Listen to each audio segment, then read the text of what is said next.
ఓం శ్రీ మాత్రే నమః. శ్రీ పరాభావనామ సంవత్సర 2026 జూన్ నెల. ముఖ్యంగా రాసుల్లో అన్నిటిది అధిపతి పెద్ద రాశి సింహరాశి. ఈ సింహరాశి గల వాళ్ళ యొక్క విజృంభత ఎలా ఉంటుందా అంటే, ఒక్క అడుగు ముందుకు వేసారనుకోండి, మిగతా 4 అడుగులు వాళ్ళు ముందుకు వేసినట్టుగా. సింహం 4 అడుగులు వెనకేసింది అనుకోండి, అది దూకటానికి ప్రయత్నించినట్టుగా. అదేవిధంగా ఈ రాశిలో ఉండేవాళ్ళు ఒక సంకల్పమైన బలం, బలహీనత, ఈ రెండూ ఉంటాయి. అయితే ఈ సింహరాశి గల వాళ్ళు ఆలోచన తాటు వేరే ఉంటుంది. ఒకరితో చెప్పి చేసేవాళ్ళు కాదు, ఒకరి నిర్ణయాన్ని తీసుకునేవాళ్ళు కాదు.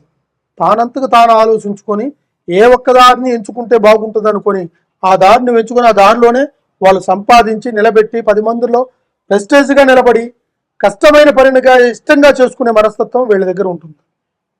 అయితే వీళ్ళకి సంపాదించిన సంపాదన ఉండొచ్చు, కానీ అది నిలకడగా ఉండకుండా పోవడానికి కారణాలు కొన్నే ఉంటాయి. దాంట్లో కొన్ని కారణాలు ఏమిటంటే, ఇంట్లో మన తమ్ముడు కావచ్చు, చెల్లెలు కావచ్చు, అక్క కావచ్చు, తల్లి కావచ్చు, తండ్రి కావచ్చు, అధికంగా ఖర్చు పెట్టే అవకాశాలు కొన్ని ఉంటాయి. సంపాదించే సంపాదనలో ఒక భాగం నిలబెట్టుకొని 2 భాగాలు 3 భాగాలు ఖర్చు పెడుతున్నారు అంటే, వాళ్ళు ఎక్కువగా కుటుంబ సంకల్పానికంటే ఎక్కువగా వాళ్ళ సొంత విషయాలకి, వాళ్ళు ఎంజాయ్మెంట్గా వాళ్ళు ఆలోచించే చేస్తుంటారు తప్ప, రేపు భవిష్యత్తులో ఈ రూపాయి మిగిలి పెట్టుకుంటే మనకి మంచి జరుగుతున్న ఆలోచన అనేది గ్రహించడం కొంతమంది ఈ సింహరాశుల్లో తక్కువ. వీళ్ళ గుణం ఎలా ఉంటుందా అంటే, నలుగురికి మంచి మాటలు చెప్తారు, నలుగురిలో మంచి దారికి తీసుకెళ్లే మనస్తత్వమే ఉంటుంది. ఒక్కొక్కసారి వీళ్ళు అంతరాత్మ చెప్పే మాట వినకుండా కూడా తప్పుడు మాటలు విని తప్పుడు దారిలో పోయి వాళ్ళు తప్పకుండా కాలు దారి కింద పడే అవకాశాలు కొన్ని వస్తాయి. అప్పుడు మనిషి అడుగు వెనకేసినట్టుకే కదా. రాశి చూస్తేనే పవర్ఫుల్గా ఉంది. మనిషి మాట నడవడికను బట్టి, నడుచుకునే విధానాన్ని బట్టి అడుగు వెనకేసినప్పుడే మిగతా 3 అడుగులు వెనకబడ్డట్టే. అట్లా ఆలోచిస్తే నీ ఎదుగుదల చాలా వరకు ఆగిపోతుంది. సంపాదన కలిసి రాదు, మనశ్శాంతి ఉండదు, అనుకున్న కార్యాన్ని ముందుగా చేయలేవు. ఏ పని చేయాలనుకున్నా కూడా నువ్వు పట్టుదలతో చేయాలనుకున్న లక్ష్యాన్ని దగ్గరికి రాగానే ఇక చేద్దామలే, చూద్దామలే, టైం ఉందిగా అనేటట్టుగా నిర్లక్ష్యం చేస్తావు. ఆ నిర్లక్ష్యం వల్ల నీ అడుగు వేసే ప్రతి ఒక్క అడుగులో దాంట్లో చెడు మార్గం కూడుకొని ఉంటుంది. అప్పుడు నువ్వు వేసిన అడుగుల వల్ల కూడా దాంట్లో ఫలితం ఉండదు. తర్వాత నువ్వు ఎన్ని మంచి మాటలు చెప్పినా అవతల వాళ్ళకి చెడుగానే భావిస్తారు. నువ్వు నిజం చెప్పినా వాళ్ళు అబద్ధంగానే అనుకుంటారు. నువ్వు ఏ కార్యం చేయాలనుకున్నా ఆ కార్యంలో మాత్రానికి నువ్వు అనుకున్న పనిని సంపూర్ణంగా చేయలేవు.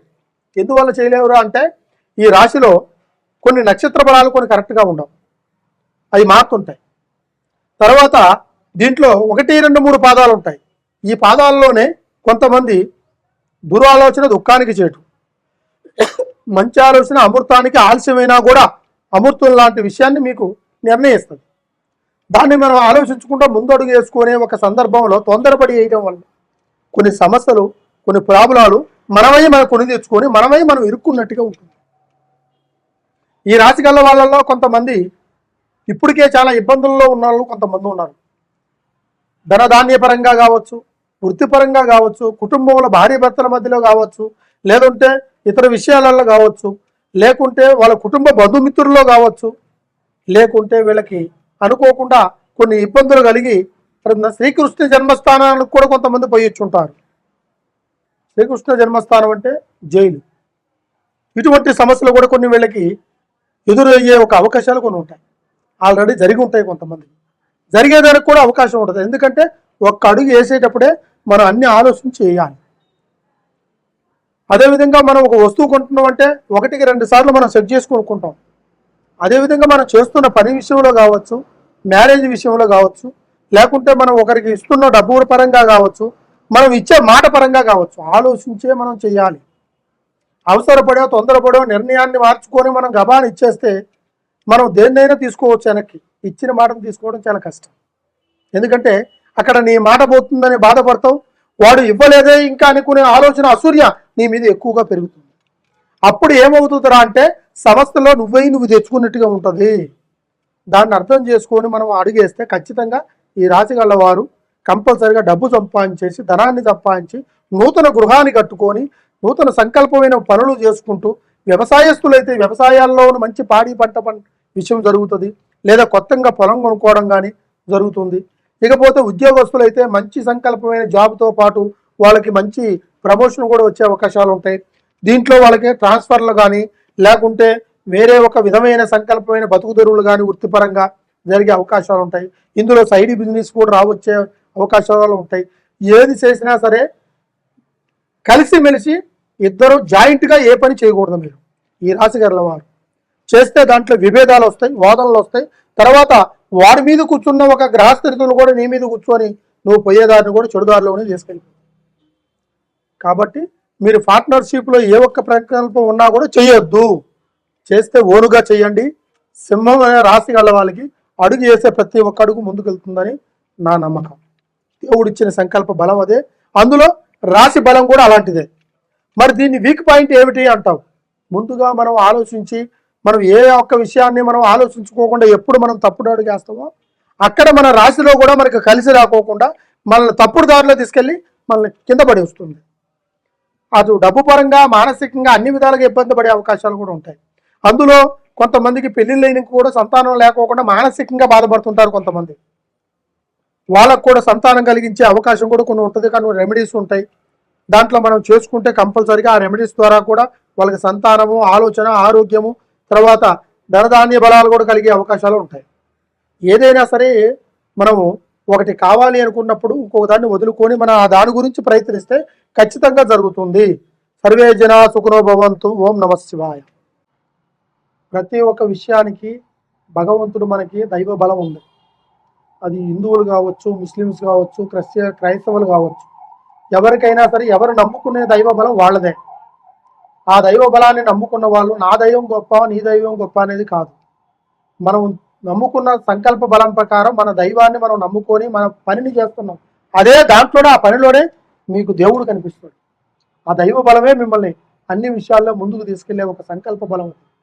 అయితే దీంతో పాటు ధనాన్ని కూడా మనకి ముఖ్య కారణం. ధనం అనేది ప్రతి ఒక్క మనిషికి ఇంపార్టెంట్. ధనం లేనిది ఈరోజు ఏ ఒక్క కార్యాన్ని మనం చేయలేం. అదేవిధంగా ధనం సంపాదించి దానిని మిగలబెట్టుకునేది కొంతమందికి తెలియక కొన్ని ఇబ్బందులు పడుతున్నారు, కొన్ని కష్టాలు పాలవుతున్నారు, కొన్ని అప్పులు పాలవుతున్నారు. కొంతమంది అయితే ఉన్నది బాగొట్టుకొని లేని దాని గురించి ఎత్తుకుంటూ తిరుగుతున్నారు. ఇలాంటి వాళ్ళకి ధన సంకల్పం గురించి ధన వశీకరణ, జన వశీకరణ, తర్వాత అదృష్ట వశీకరణ అనే ఒక సంజీవులు ఉంటాయి. వాటిని మనం భద్రాచలం అడవుల్లో కానీ, తర్వాత గృహ సంకల్పంలో కానీ, శ్రీశైలంలో కానీ ఇలాంటి కొన్ని సంజీవులు మనకి దొరుకుతాయి. అలాంటివి మనం తెప్పించేసి ఆ 3 సంజీవులు మనకి ప్రతి ఒక్క మానవుడికి ఇంపార్టెంట్.